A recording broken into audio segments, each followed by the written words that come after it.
बिस्मिल्लाहिर्रहमानिर्रहीम। ये किताब दरख्शा हिस्सा 2 10वीं जमात में पढ़ाई जाने वाली किताब है। इसकी शुरुआत हम्द से है। मैं इसको पढ़ रहा हूँ। हम्द के लुग़वी माना खुदा की तारीफ़ के हैं। उर्दू शायरी में दूसरी असनाफ़ की तरह हम्द भी एक मकबूल सिनफ़ है जिसमें खुदाए रब्बुल इज़्ज़त की सिफ़ात बयान की जाती है। उर्दू के तमाम शायरों ने इस सिनफ़ में तबाह आज़माई की है। उर्दू का शायद ही कोई ऐसा शायर होगा जिसने हम्द ना कही हो। कोई भी कलाम हो उसकी शुरुआत हम्द के साथ ही की जाती है। चूँकि खुदा के नाम से किसी काम का आगाज़ करना मुतबर्रक समझा जाता है, इसलिए बिला तफरीक़ मज़हब व मिल्लत उर्दू के तकरीबन हर बड़े और छोटे शायर ने हम्द में खामा फरसाई की है और अपने कुदरत सुखन का मुज़ाहरा किया है। खुदा खालिक़ कायनात है, वो कादिर मुतलक है, उसकी ज़ात यगाना और यकता है और उसका कोई शरीक नहीं। चुनांचे हम्द के अशार में सिर्फ़ उसी ज़ात वाहिद की सिफ़ात को बयान किया जाता है। चूँकि खुदा की सिफ़ात की कोई हद नहीं बल्कि वो बहरे बेकरां हैं, इसलिए शायर के लिए बहरहाल इस बात की काफ़ी गुंजाइश रहती है कि वो जिस कदर चाहे खुदा की बेशुमार सिफ़तों को बयान करे, और दरअसल यही इस सिनफ़ की ख़ास खूबी है। हम्द में जहाँ खुदाए रब्बुल इज़्ज़त की सिफ़ात का बयान होता है, वहीं नात में हुज़ूर सल्लल्लाहु अलैहि वसल्लम की शान में मदहिया अशार पेश किए जाते हैं। इसी तरह मनक़बत में बुज़ुर्गान दीन, खुलफ़ाए राशिदीन और औलियाउल्लाह की मंज़ूम तारीफ़ की जाती है।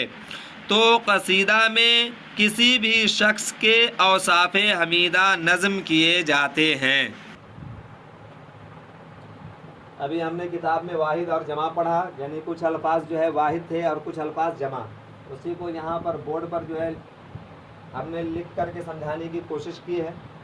देखिए, वाहिद एक को कहते हैं, यानी वाहिद वो है जिससे एक चीज़ समझी जाए, जिसको सिंगुलर बोलते हैं, और जमा वो है जो एक से ज़्यादा चीज़ को समझाए, यानी जिससे एक से ज़्यादा चीज़ समझी जाए उसको जमा कहते हैं। उसी को हमने लिख दिया कि एक से ज़्यादा को जमा कहते हैं। अब देखिए, इस लाइन में वाहिद अल्फाज लिख दिए गए हैं और इस लाइन में जो वाहिद का जो जमा होता है उसको लिख दिया गया है। बहरहाल देखिए, सिनफ़ ये वाहिद है, इसकी जमा असनाफ़ आती है।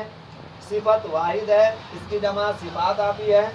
मज़हब की जमा मज़ाहिब, मिल्लत की जमा मिलल, शायर की जमा शुआरा, शेर की जमा अशार, बुज़ुर्ग की जमा बुज़ुर्गान, दीन की जमा अदियान, खलीफा की जमा खुलफा, राशिद की जमा राशिदीन, वली की जमा औलिया, कसीदा की जमा कसाइद।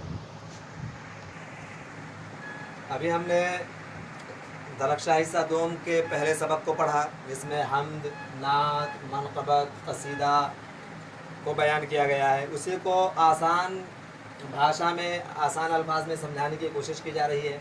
हम्द, जिस नज़्म में खुदाए ताला की तारीफ़ व तौसीफ़ बयान की जाए उसको हम्द कहते हैं।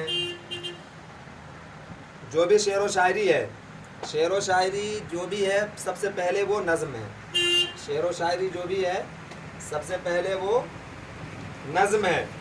अगर उस नज़्म के अंदर अल्लाह रब्बुल इज़्ज़त की तारीफ़ बयान की गई है तो उसका नाम हम्द हो जाएगा।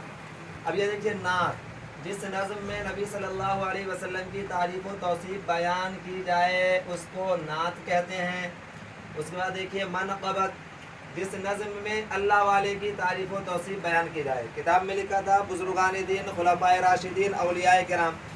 तो जो बुज़ुर्गान दीन है, औलियाए किराम है, वही अल्लाह वाले हैं। तो इसी को आसान लफ्ज़ में बयान करने की कोशिश की गई कि जिस नज़्म में अल्लाह वाले की तारीफ़ व तौसीफ़ बयान की जाए उसको मनक़बत कहते हैं। उसके बाद देखिए है कसीदा, जिस नज़्म में किसी की भी तारीफ़ बयान की जाए उसको कसीदा कहते हैं। आदमी किसी की भी तारीफ़ यूँ ही बयान نہیں کرتا، کوئی نہ کوئی غرض ہوتی ہے تعریف کرنے کی۔